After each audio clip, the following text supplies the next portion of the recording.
We are back, and we're going to be talking about first Worlds Collide since within like time wise, this was first, and then there was a match that happened at Money in the Bank that was tied in directly here. Yes, it was. So let's talk about the good.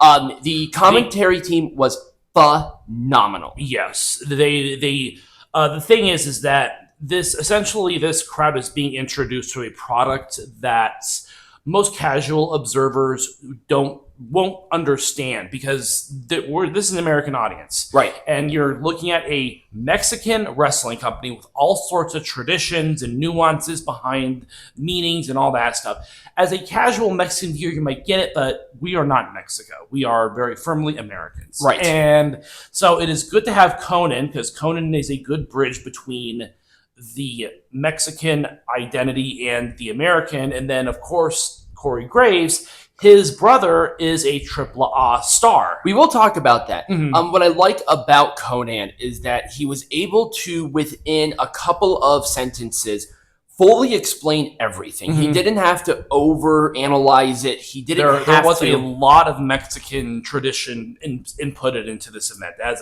there should be. And Conan was a perfect vessel to talk about these things, because you're right.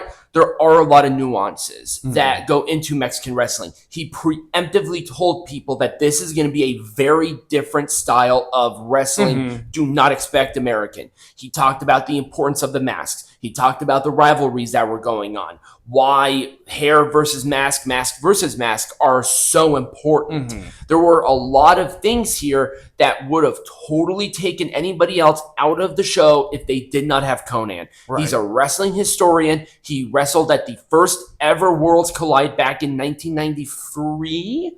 And Corey Graves is a great play-by-play guy that they just bounce off of each other wonderfully. And again, Corey probably has a little bit more knowledge than most of the other commentators because of his connection to a AAA wrestler. Also, what I liked about Corey is that he led Conan's answers in the right way, because he's coming from it as the novice. Right. So he's like, hey, what's the importance of this? Why are Psycho Clown and Elio del Dr. Wagner Jr., why were they fighting? Oh, this is why there's that tension. It made it a lot more immersive, which is like, okay, there's a lot of things moving here, and I'm really liking it. They're probably going to do that for the foreseeable future. I hope so. Because it was a very, very good way of doing that. Now, again, the reason that they did this specifically for WWE is because a lot of people are casual fans. Right. A lot of families are involved. They're not freakazoids. They're not in the cults.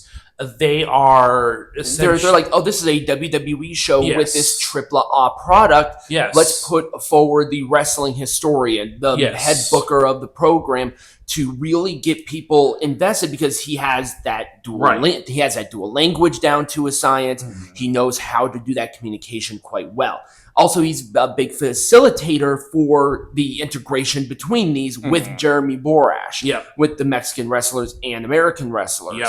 So I think it was a perfect choice for them to do it for that. And also, Conan already has a name in American wrestling. Right. He wrestled for WCW. He wrestled for old school WWF. He's wrestled all over the world for decades and decades. He knows. Yep. So he was a legendary manager in TNA. There's a lot going on. Yep. But it was so awesome. It was. It made it so much better. Let's talk about the first match, and let's talk about Mr. Iguana, who all of a sudden has become a pretty substantial star in this whole Mr. Iguana was sort of like a popular star, but his fame has just risen to a totally different level just overnight. He has become a sensation. It's the guy in green, by the way. I'm not sure if I had to point that out. Overall, this match was good. Joaquin Wilde was replaced by Lince Dorado, who played his part great, doing the moves on the Iguana. And also, once again, Conan explaining why the Iguana is important. I thought that whole exchange was fantastic. It was awesome. It was so awesome. This match was great. It was so good. The women's tag match was pretty good. What I liked about this, and I wanted to point this out, Conan explained how Chi Tormenta and Dalys wrestled. Because how they wrestle is the Mexican version of strong style. Right. And he talked about this is their style, so you're going to get a much more hard-hitting match. Yep. So having Lola Vice and Stephanie Vaquer be their opponents was actually the right idea because they understand and they can take that hit. Because I think Lola Vice was she trained in a strong style school? No, she was she fought. She was an MMA oh, that's fighter. Right. She was a damn MMA fighter. Yeah. Duh. I'm like, what are you talking about? No, so she is strong style essentially, like just by proxy. And then Stephanie Vaquer, she came from a Mexican promotion, right? So she understands that, and also that's her style. Period. Right. Stephanie Vaquer was never the high flyer. No. Like she had some high flying moves, but she was always very grounded. So they were the right people for Chic Tormenta and Dalys. Also, this is when they started talking about the legends that were outside of the ring, with Negro Casas, with Latin Lover. There were those, and also video packages talking about these people. So it's like, oh, that's really cool. I want to see more of that. I wonder if another promotion should take advantage of doing some of those things. Fuck.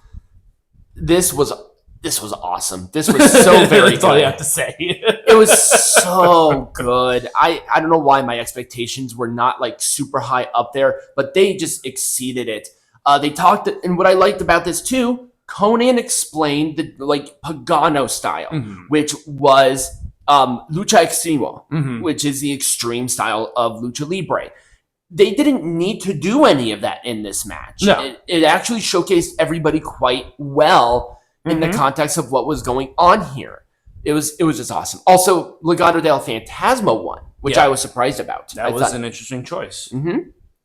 This was fantastic. This was a good match for both of them, honestly. Like Chad Gable, he put up his own. He did what he needed to. He kind of did his thing. It was and awesome. I think the integration of Chad Gable into this whole thing is perfect because of his alter ego. Yep.